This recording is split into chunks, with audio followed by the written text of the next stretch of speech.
And I have one question before us. These things tend to repeat themselves. I represent Las Vegas, so you can imagine how important travel and tourism are to us. We have in my district also McCarran Airport, and although it's not the hub of any airline, it's the 7th busiest airport in the country. I see a lot of Spirit Airlines there, as a matter of fact, any weekend when I'm home. We had almost 50 million visitors through McCarran last year, so we're experiencing a lot of growth. We're at 85 to 90% capacity. We've got new resorts coming online. We've got new direct flights internationally, and God forbid we got the Raiders coming. So it's going to be a lot going on in my district. PFCs have really been critical to the expansion of McCarran. They helped build the new terminal. They built the airport connector tunnel. We really depend on them, and because now we're using them to pay off the bonds. I co-chair the Travel and Tourism Caucus, and I would say that I don't want to do anything that's going to hurt tourism because it's such a key to our economy.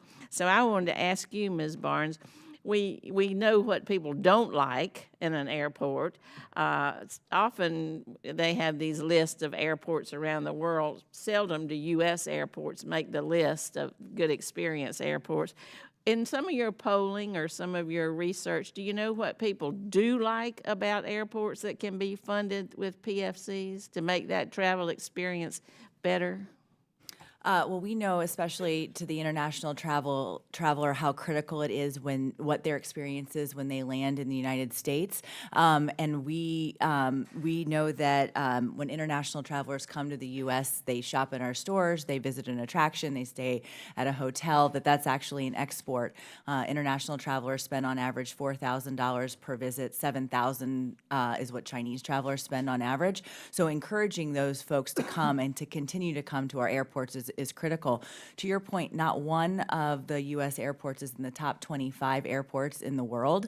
And we've got the needs of, I think, 65% of infrastructure needs are actually needed within the 30 hubs where the international travelers arrive.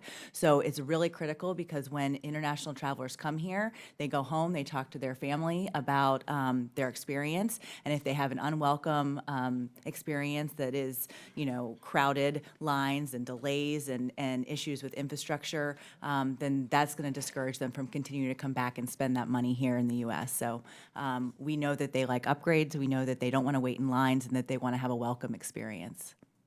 Anybody else comment? Yes, sir. Thank you, Congresswoman. Yeah, the project that I referenced earlier, which was the project for International Airside F, which allowed us to bring in competitors and was rejected by the airlines. We were able to fund it with PFCs. And we have a brand new international arrivals area that is spectacular. People can move through it very, very easily, and the passengers really, really appreciate it. And we're seeing record load factors on our carriers because the PFC allowed us to create a customs area that's actually proper, that you can be proud of as an American.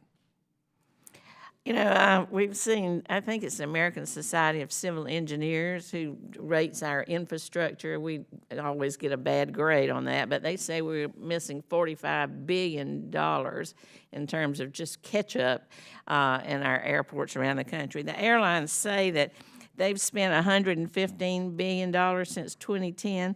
I've seen some of that going into the cabin of the aircraft, into mobile technology. Those of you who represent airports, how much do the airlines really spend on the airports? Thank you, Representative Titus. I am not aware, as a smaller airport, small hub airport, of any joint ventures or proposals from airlines to share significant expenses of capital projects with the airport operators. Mm-hmm.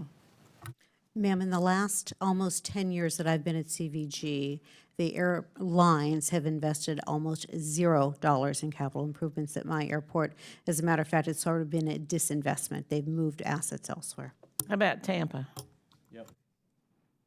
We have, over the last 5 years, we have had airlines invest in our main terminal expansion program. So of the $1 billion project, about $100 million was the main terminal expansion. That was funded by the airlines.